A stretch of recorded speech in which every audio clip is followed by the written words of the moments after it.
महाराष्ट्रातील ग्रंथालयांच्या अनुदानाचे राहिलेले 40% शासनाने द्यायला हवे होते, परंतु आजपर्यंत 2 वर्षापासून वाढीव अनुदानाची 40% रक्कम सरकारने अद्याप वितरित केलेली नाही।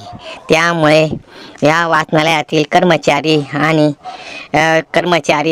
आणि विविध प्रश्नांना अतिशय बिकटपणे सामोरे जावे लागत आहे।